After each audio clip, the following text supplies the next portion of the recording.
Hi, I'm Anthony Originello, CEO of the Chartered Professionals in Human Resources for BC and Yukon. We represent more than 8,000 members, and as the organization dedicated to advancing the HR profession through education, advocacy, awareness, professional development, as well as our recognized and impactful CPHR designation, we are proud to be a sponsor of this show. We have been the voice of the HR profession since 1942. Learn more about us at cphrbc.ca. On this episode of Careers That Matter, I'm joined by Diana MacKay, who has had a remarkably diverse career, to the point where I don't even know what to say her job is today. Diana, welcome. Thank you, Stu. Thanks. How do we characterize what you are? And because you're working, but you have gone and created, in many ways, an undefined role. Right. I am now working. I've always been working. I have done many things. I have a hard time putting a label on a lot of the things that I've done. I started out as I worked in the Japanese business world as in a petrochemical manufacturing company. So I suppose there I was an office worker. And then I worked at the World Bank in Washington, D.C. in international development. But the fact of the matter was, even there, I was more of a change agent working on institutional change. And so, what do you call that? And then I came home to Canada and worked in a think tank. So I guess I was a thinker, I suppose. And then I've worked at universities, not as a academic scholar, but as a advisor to leadership. And most recently, I'm working as a journalist, a health journalist, and it's all great fun, but I don't know how to label it. Well, let's start with, so you say health journalist. Let's start with what you're doing right now, and then I'm going to go back through some of those various elements of your career, going back even maybe further to when you started to decide what you were going to do with your working life. So, health journalist, what do you mean a health journalist? What are you doing? Well, this is one of the examples of my career that was completely unplanned and more of a, how do you say it? My father was a health journalist. My father was a medical doctor, become health journalist. You've interviewed him on your program. And he continued to work to the age of 101. And at around age 96, I felt like he needed a bit of a helping hand. So I joined him initially just as a technician, really, to help him send columns off to his editors. But then I decided, it'd be fun to work with him, my father, as a co-worker and collaborate on his health column with him. So we co-wrote it together, and now I'm writing it on my own.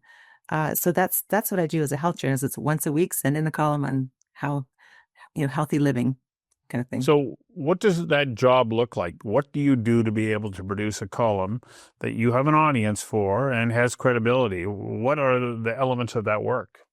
Yeah, it's tricky because my father was a medical doctor and I'm not. So I'm trying to transition an audience that has been familiar with him for 50 years from expecting a doctor's perspective to expecting more of a wellness outlook.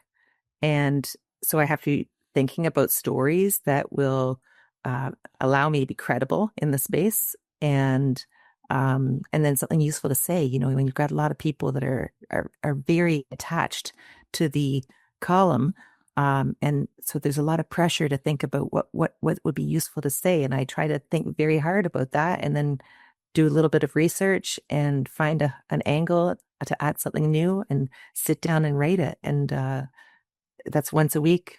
It's a high stress endeavor, but extremely rewarding at the same time. Are you having to reach out to experts and get information from them that you're then quoting them? So you have to have accuracy and so on. Is that part of what you're doing? Absolutely. I must be crystal clear on sources because, again, I'm not the medical expert. So if I touch a medical topic, I'm definitely deferring to people with medical expertise. But at the same time, my father and now I am a bit of an alternative kind of maverick kind of perspective on things. So we're often telling people things they may not expect to hear. For example, I wrote today about housing, which of course is a determinant of health. And we hear about an incredible lack of housing. But in fact, did you know there are millions of empty bedrooms across our country? Millions of them. Yes. Older people in homes that are empty, their children have grown up. We don't. So I wrote today a little bit about how we could optimize utilization of housing a little better. And it would be good for people's health by living together and that sort of thing. But there is a standard that you have to adhere to. And so there's a considerable amount of rigor. And if you are moving into the CAMS or alternative medicine arena, there's an even greater pressure to ensure that you are putting forward concepts and ideas that actually have credibility. Yes. And authenticity. Yeah. To me, that's so important. It has to be my authentic voice and my authentic viewpoint. And if you stick to that, then you can find the sources for the points you're making more readily than if you're trying to, be an expert on a different topic every week. That's not going to work. So you're a single person doing this like the job, but you're selling the column. So you must have an accounting function in the work that you're doing. Well, you're running a small business. Yeah, to tell you the truth, I don't sell the column. I write it and give it away freely. I have the luxury of being able to do that as a hobby. Okay. So the column is not the income earner in the, but I do. Yes, I have a consulting work that I do, and so I need to have skills in that area. And I've worked in offices and environments where I have to be able to work with coworkers, and jobs that require me to navigate through different organizations that I'm not familiar with. So that's a whole different sort of set of things that I do as well. So how much of the week is taken up with that advisory role? Yeah, most of it. I'm somebody just recently told me, when I was discussing how much time I could put towards something, they reminded me that there's 24 hours in a day. And I'm definitely at the point in my life where I want to think about, 7 hours in a day for work and not 24 hours. But I'm blessed because a lot of the work I do, including the 7 hours of work that I do, or the 24 hours of work that I might, never 24 hours, but, when I'm working 7 to 7 or 7 to 10, there's occasional days when I'm working late hours like that. It's because I enjoy it and I want to do it. And I find it's a part of who I am and what I do as opposed to work, if you know what I mean. I've been lucky to organize my life that way. So let's go back to the beginning. Where'd you go to high school? I followed my big brothers to high school in St. Catharines, Ontario, and that's where I met my husband. And high school was formative for me for sure. Then I was lucky enough to have the chance to go to university in the United States. I went to a lovely New England college called Wellesley. And that's a very lovely New England college, yes.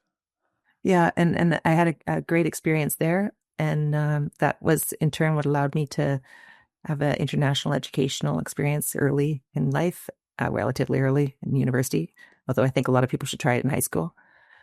And I ended up in Japan. Let's go back just a little bit. You go to Wellesley. What did you study? Well, I studied Japanese, but not by choice necessarily, not by design. I had gone through grade 13 in Ontario. If you remember, we had grade 13 in Ontario. And going off to an American college, it was extremely expensive. And I was really worried about my own personal reputation, my family, of being the one that, scored the expensive American school. So I arranged to have my grade 13 credits transferred. And therefore, I was able to become a second-year student. And so I had to choose quickly what I was going to study that would allow me to graduate with the requirements of the degree. And therefore, I was never going to be, a pre-med student, or I wasn't going to be pre-law. I was interested in the world, and I wanted to get out in the world. And so when I saw that there was, actually, it was called East Asian Studies, and it was highly focused on China at Wellesley because Madame Chiang Kai-shek had attended Wellesley, and there was therefore quite a significant China factor. But I threw a dart at a wall, a map, and it landed closer to Japan. So I decided I'd go and find out what Japan was all about. And I was also hearing interesting things about Japan at the time. The economy was booming there, and the balance of trade with the U.S. was shifting towards Japanese being, gaining ground. And I thought I'd better go find out what's happening. So that's what I did. So you get there. What kind of job did you get? Well, I got a job after I came back. I went for the first year of university as an exchange student, and then I came back to Wellesley and finished my degree. And while I was finishing my degree in my fourth year, I had a phone call from a company, and they were speaking Japanese to me, and I had just enough Japanese to understand the bare basics of what they were saying, and it was something about an interview. And, it's astounding to go back and think about it now, but I didn't get the name of the company. I didn't understand anything about it, but they were offering to send me to Tokyo for, I thought they wanted to send me to New York, but when I heard Tokyo, of course I'll go. And I got the tickets in the mail and off I went, and it turned out it was a company called Japan Synthetic Rubber Company. And I was mortified.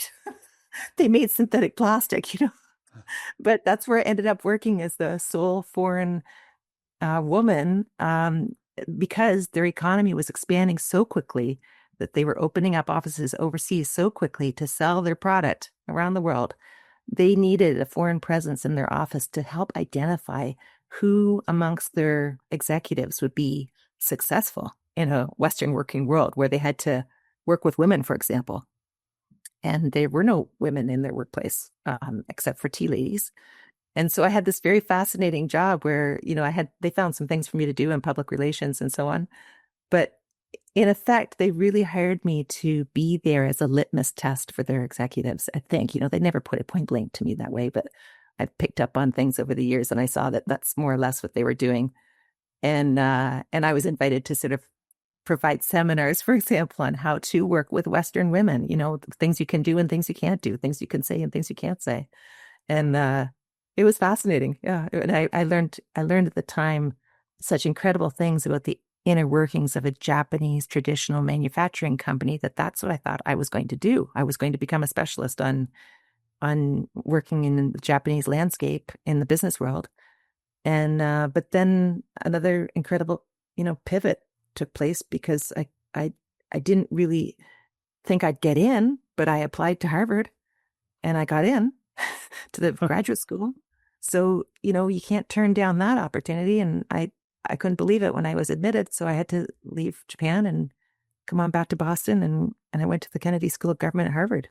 And I thought then I guess I'm going to go into politics, or I'm going to go into government, or I'm going to do whatever they're training me to do. And so you graduated from Harvard. What did you go into? Before I graduated from Harvard, I had another letter in my inbox. These kinds of schools like Wellesley and Harvard, that kind of school. And boy, you wish it were the case at every school, that companies would be going into the ranks of the soon to graduate students. And it used to be this way, I think, a little more so than it is now, but we need it more now.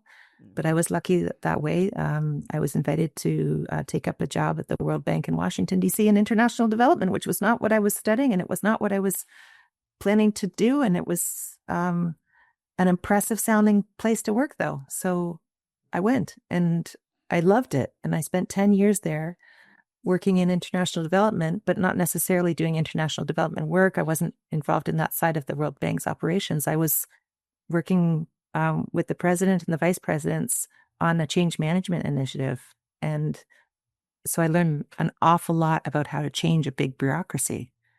And that's been helpful now and again, but wasn't planned. Okay, now I'm on the edge of my seat. Where'd you go from there, and why? Well, that's where it's the happy part of the story, truly. I started a family, having young children, living in Washington, D.C., living the high life with everything's going on there. But Washington was and is a tricky place. 9/11 happened, and there's changes in politics. And I decided I wanted to raise my family in Canada, and my husband was from Canada. And so we made the decision to come home. And we decided, we had that interesting moment of, I didn't have a job where I was going to go work. And my husband, by the way, has been a full-time stay-at-home dad for the past 20 years or more. And he raised 4 children while I was busy working. And when we came home to Canada, Stu, it was sort of like, what do we want to do? And we decided we wanted to live in the country and have that idyllic setting for our family. And that's what we did. We bought a place in the country and we raised our kids out in the country. And I did a little bit of commuting into Ottawa, where I was able to get a job at a think tank. But that was a brave endeavor because it was a Canadian think tank and I had not spent much time in Canada. In fact, nothing since high school. So I came home to Canada and had to very quickly figure out how I could be useful in a think tank that's focused on Canada's future prosperity. And that's where I was, able to work in areas like immigration and international education and global health and areas like that, where I could contribute some expertise from other places to inform what we were thinking about doing in terms of policy on those areas in Canada. So that's 3 different careers or jobs that you had that you were not qualified for, but you thrived in. And then you graduated from that into academia, into the academic world anyway. Yeah. Once again, being thrown in, learn lurching, how to swim. You might say. Lurching. Yeah. I don't have a PhD, so I'm not much use in a university setting as a faculty member, that's for sure. But I do think that there's some connection, vague as it might be, around organizational issues and change management. And I was well positioned to speak my mind to university leaders, people in great positions of power, about what they could be doing differently. And I've had a lot of experience in doing that over the years, so I was comfortable. And the particular university where I spent a lot of time was overseas, Aga Khan University, which has campuses in Pakistan and East Africa. And I was lucky to go to those places and learn a little bit about what they're doing and how they're trying to prepare their young people for the world in which they're going to live. So you and I just recorded a conversation for our other show, Conversations That Matter, about do you be a specialist or a generalist? And you have been a generalist, but at very high levels. What's the most interesting thing that you learned about yourself and your ability to shift from one environment to the next and enter those environments with high stakes, and then to be able to not just survive, but thrive?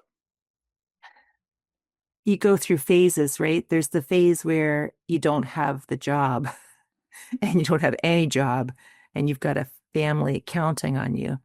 And that's when you learn an awful lot about humility and sacrifice and patience and the importance of having people around you that know that you're going to, find something. And I did that on at least 2 occasions where I had, with the better part of a year trying to land something. And it was really difficult, but you do it, you get there. And then you get the chance to, remind yourself that you do have some skills that are valuable and that you're contributing in useful ways. And so I learned these wild swings that I can have gone through enough times now to know that how to handle it if it happens again, and I'm at the point now where I'm actually really embracing pauses between places. That's a really important and useful place to be, to retool and regroup and re-energize. And it's not necessarily something that people should dread, is taking time off. It can work out very well. It can be very healthy and very strategic too. Well, thank you for giving us an insight into your current work and your career path. The idea here is that we want younger people to be able to watch these and go, I learned something from that, and it's going to help me as I navigate my way along, the career pathway. Yeah, and hats off to all of those that are, doing just that. It's a tough world out there, and it is. Yeah, but it can be done, and it will be done. And you just need to gather your strength, get some advice, be patient, and then go for it. Thank you.